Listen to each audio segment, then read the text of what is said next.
তো good morning. আমরা আজকে দেখাবো কিভাবে ড্রেনটা এমটি করতে হয়। এটাকে বলে রোমোব্যাক সাকশন ড্রেন। এটা সব পেশেন্টেরই থাকে সাথে। তো এটা ড্রেনটা দিয়ে মাঝে মাঝে ডিসচার্জ করতে হয় পেশেন্টকে। তো আমাদের final year surgery resident doctor Pritam আমাদের শেখাবেন যে কিভাবে ড্রেনটা এমটি করতে হয়। ডক্টর প্রীতম।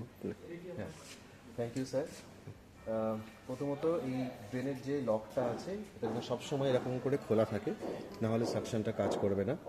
যখন আমরা ড্রেনটাকে এমটি করব তখন এই লকটাকে আমরা সিম্পলি স্লাইড ইন করে লক করে দিলাম। ক্লিক সাউন্ডটা হলো মানে লক হয়ে গেল, এখানে দেখতে পাচ্ছেন। এটার পরে কানেক্টিং পিস, এই কানেক্টিং পিসের সবুজ যে অংশটা আছে এইটা থেকে ডিসকানেক্ট করতে হবে।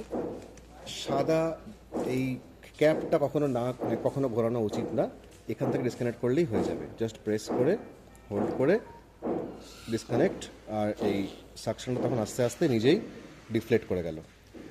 এটাকে পেশেন্ট যদি ক্যাপেবল হয় তাহলে ওকেই হাতে ধরতে বলবেন।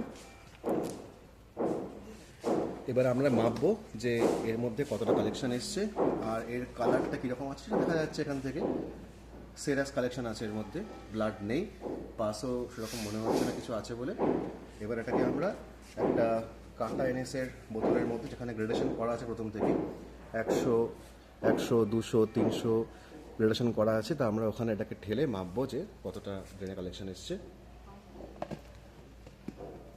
ধরতে হবে একজনকে একটু,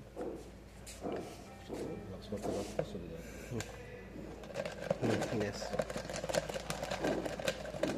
এটা কারেক্ট মেথড করার, খালি করার। পুরোপুরি নাও খালি হতে পারে, সেটাতে কোনো অসুবিধা নেই।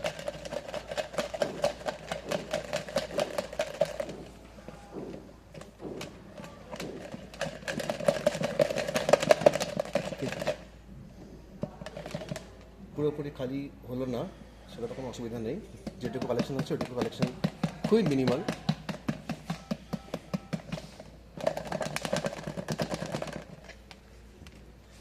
এবার এটাকে আমরা মাপবো যে এটা কত এসছে।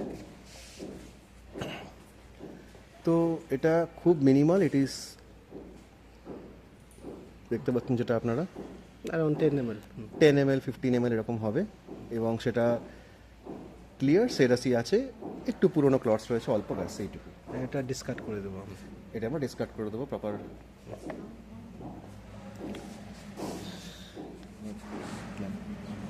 এরপরে আপনাদের এটা আবার এই সাকশনটাকে পুরোটা চেপে রাখতে হবে এইভাবে কম্প্রেস করে।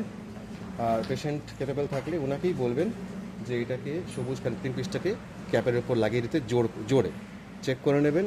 এক হাত দিয়ে রেখে করতে পারেন খাটের উপরে, ঠিক আছে। পেশেন্ট এখানে খুব হেল্পফুল, আমাদের পেশেন্ট কোঅপারেট করছে। ইউজুয়ালি সব পেশেন্ট এরকম কোঅপারেট করবে না, আপনারা নিজেই চেক করে নেবেন। করে আবার ক্ল্যাম্পটাকে আনক্ল্যাম্প করে দেবেন একটু, জাস্ট। তারপরে দেখবেন যে এটা অটোমেটিক্যালি ডিফ্লেক্ট হয়ে যাচ্ছে কিনা। ডিফ্লেক্ট না হলে it's working. Thank you doctor Pritam.